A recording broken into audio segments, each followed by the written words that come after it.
Hello friends, today I am recording this video for discussion of a instruction which is instruction number 1 of 2022-23 which was issued by GST investigation on 25th May 2022. एक तरीके से देखा जाए तो ये एक important instruction के रूप में सर्कुलेट हो रहा है, बट मेरे हिसाब से this instruction says nothing but reiterate कर देता है जो लॉ है. Whatever is stated in this instruction everything we are aware of. ऐसा नहीं है कि हमको ये मालूम नहीं है, but I would say it has been given a shape that they are clarifying something with regards to recovery during the course of search and seizure. So purpose ये है वीडियो का कि I want to share my views on this, कि मैं इस investigation के जो circular आए हैं या इंस्ट्रक्शन आया है 1 नंबर का 25 मई का, उससे क्या समझता हूँ और क्या निष्कर्ष निकालता हूँ. तो थोड़ा सा आपको पीछे ले जाऊंगा. There is a matter which is still pending before the Honorable Gujarat High Court. It was Bhumi Associates versus Union of India. SCN number 3196 of 2021. 16 फरवरी 2021 का एक ऑर्डर है, एक इंटरिम ऑर्डर है जो ऑनरेबल गुजरात हाई कोर्ट ने पास किया था 16 फरवरी 2021. मैं खाली उस इंटरिम ऑर्डर के कुछ लाइंस जो पैराग्राफ 2 है 16 फरवरी के ऑर्डर का, वो मैं पढ़ना चाहूँगा and then will discuss this investigation instructions. Last line है पैरा 2 से, we propose to pass an interim order issuing the following directions.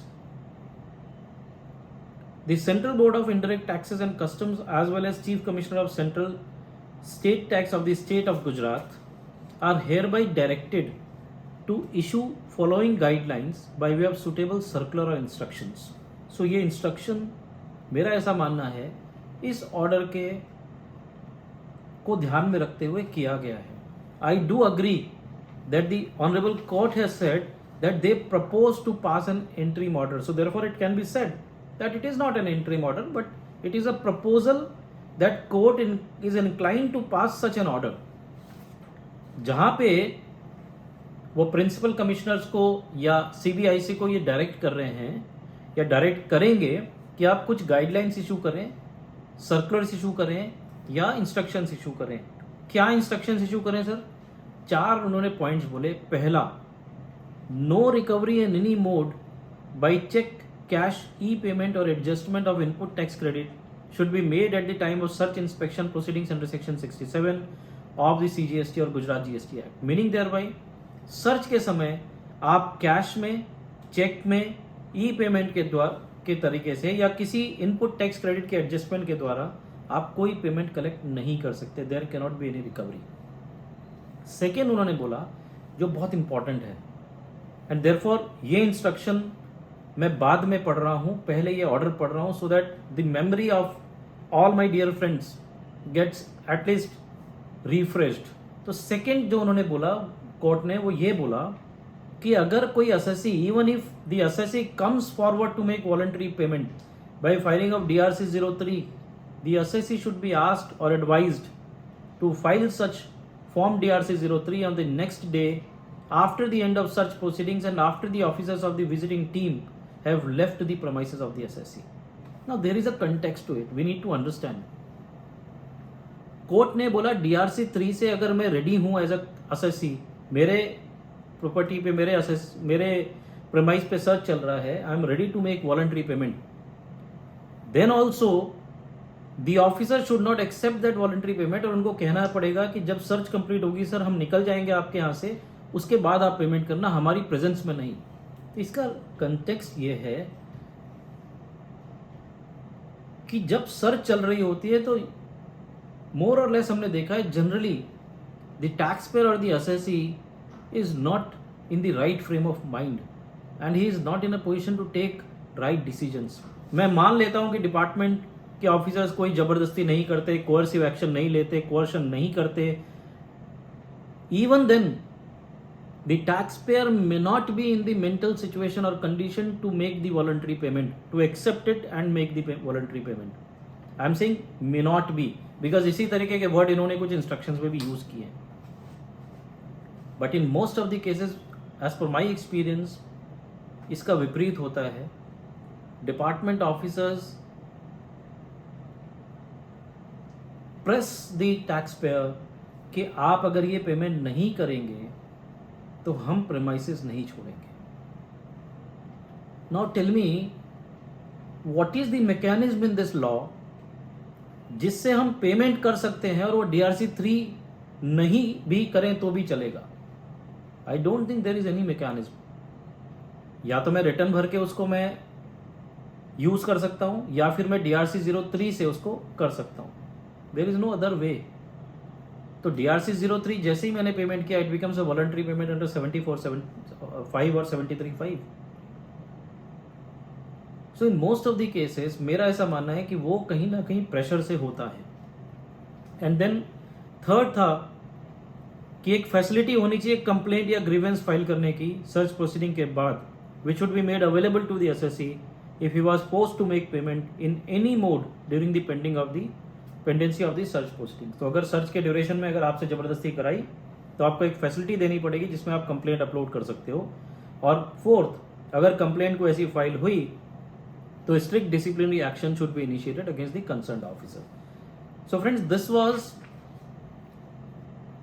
Something which was passed as an order on 16th February 2021. Although it was proposal to be passed, but this was the intention of the court.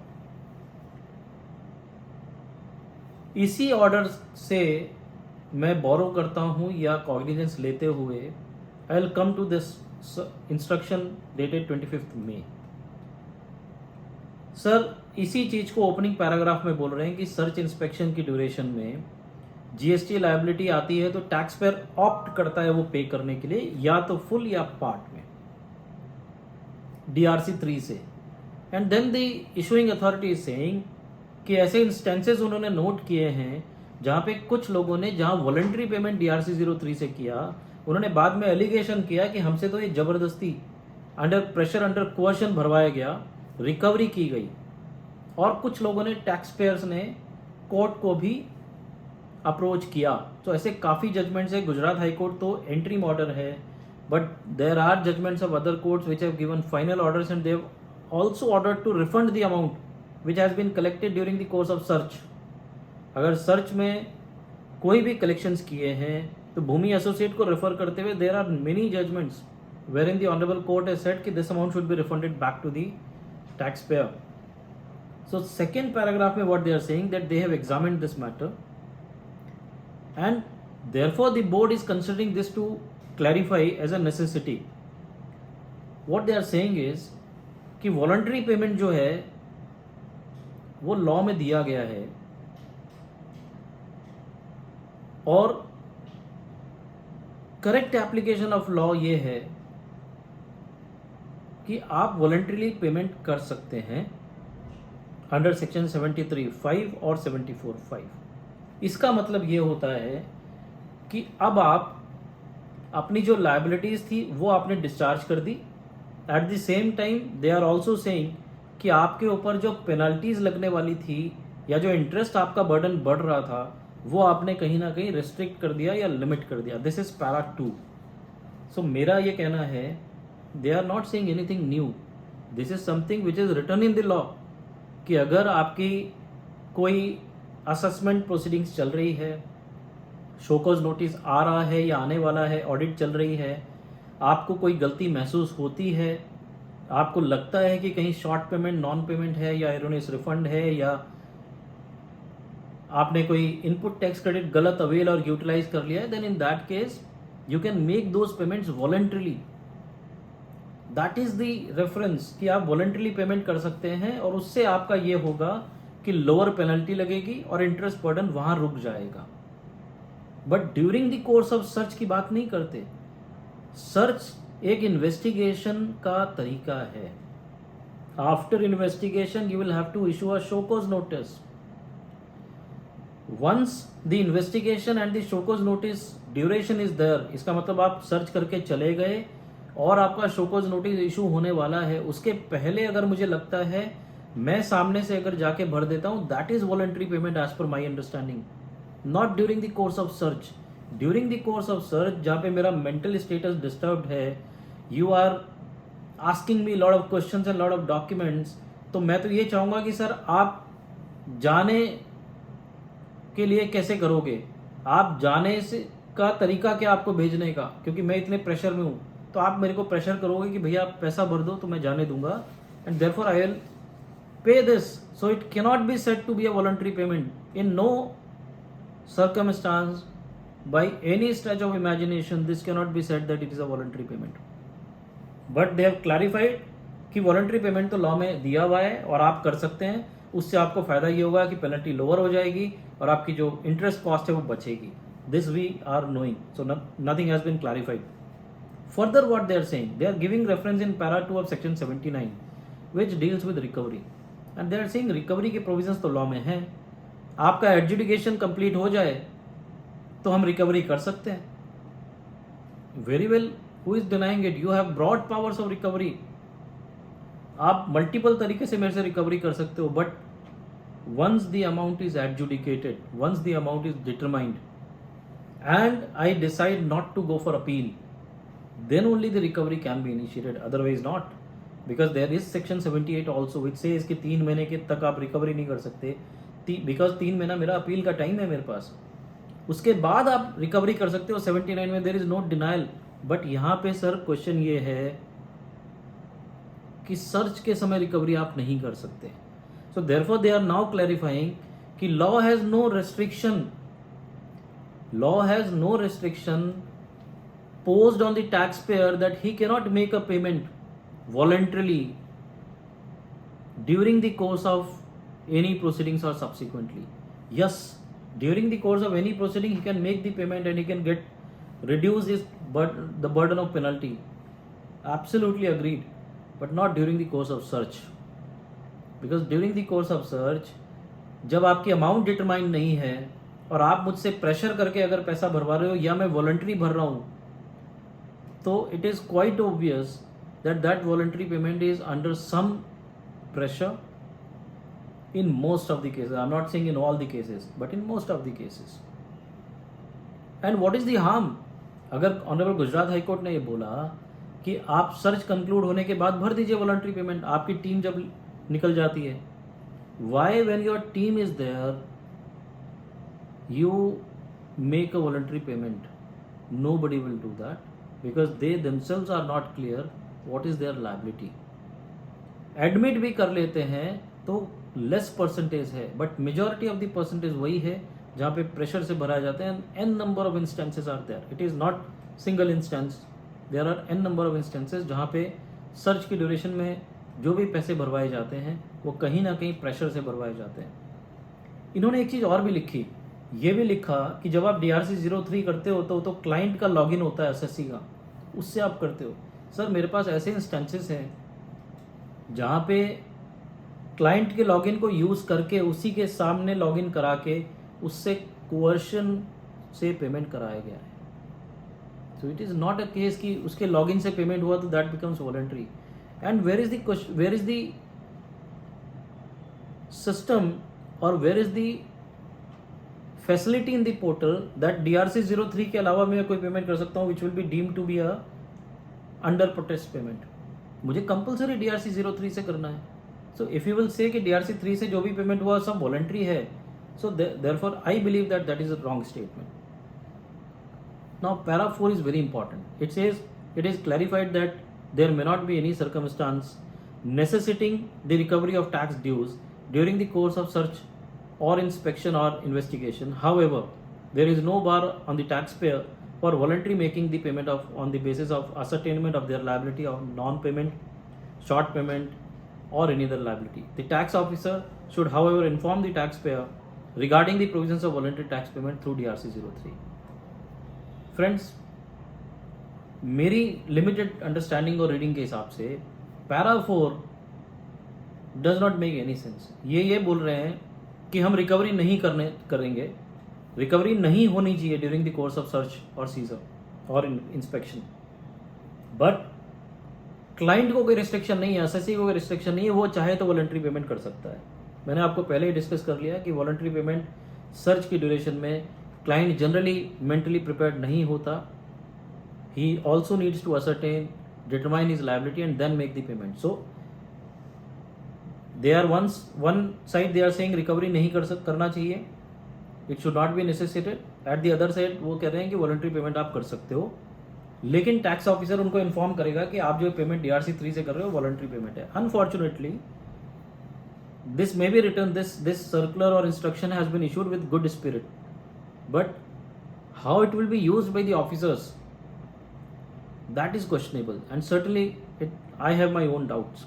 And last में para 5 में लिख रहे हैं कि सारे principal commissioner को ये ध्यान रखे कि अगर कोई भी कंप्लाइंट मिली है किसी भी टैक्स पेयर की कि वहाँ पे फोर्स और कोअर्शन से किया गया, तो उस ऑफिसर के अगेंस्ट में इमीडिएट इंक्वायरी होनी चाहिए और उसकी रॉन्ग डूइंग अगर कोई है तो strict disciplinary action in accordance with law लेना चाहिए।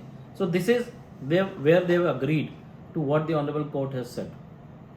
सो फ्रेंड्स, ये इंस्ट्रक्शन जो उन्होंने इशू किया, this instruction have three legs I would say. One, they are saying कि कोई भी वॉलंटरी पेमेंट या DRC 3 से पेमेंट होता है वो वॉलंटरी पेमेंट है, वो एसएससी के लॉगिन से होता है, you can never say that it was paid under coercion. Then they are saying 79 के हिसाब से हमारे पास रिकवरी की पावर्स हैं, इसलिए एडजुडिकेशन होने के बाद हम रिकवर कर सकते हैं, और during the course of search और इंस्पेक्शन और investigation it should not be necessitated, it may not be necessitated कि आप कलेक्शन या रिकवरी करें, लेकिन टैक्स पेयर भर सकता है। So that means indirectly they are conveying कि taxpayer is open, he voluntary can pay, so that is the catch कि अगर आप ये गली रखते हो तो ऑफिसर जो है वो किसी भी तरीके से आपसे पैसे भरवा सकता है, तो still that issue is going to continue to be there for future also.